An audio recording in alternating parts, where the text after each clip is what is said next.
The police have identified the 4 people killed by gunmen during an home invasion at Crawl District in Riverdale, Bogwalk, St. Catherine, Tuesday morning.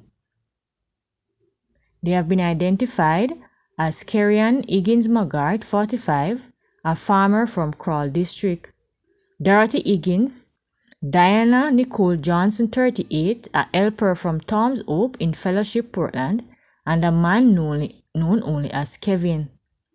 A 13-year-old boy and 4 other children who were also in the house managed to escape from the gunmen, police said. No motive has been established for the attack. Reports reaching Observer Online are that about 2:15 a.m., 3 men, all dressed in dark clothing, wearing masks and armed with handguns, gained entry by forcing open a front grille and door. The men, police said, entered and began to question the adults. They then opened gunfire on them, killing all 4 on the spot. The children later escaped and sought help. The men then made their escape. The police said their mode of transport is unknown. The police were alerted, and on arrival, the bodies of the 4 victims were seen. 2 men have been charged after allegedly wounding a man with a pistol and stone in the New Works District, Westmoreland on September 11.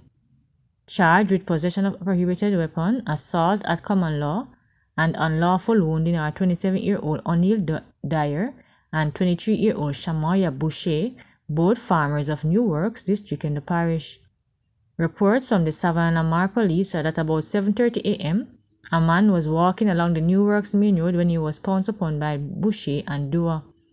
Dewar, who was armed with a gun, used the pistol and stone to inflict wounds to the man before making good their escape in the area. A report was made to the police and an investigation was launched. Boucher was apprehended during an operation on Tuesday, September 19, while Dewar turned himself in to the police 3 days later. They were both charged on Monday, September 25.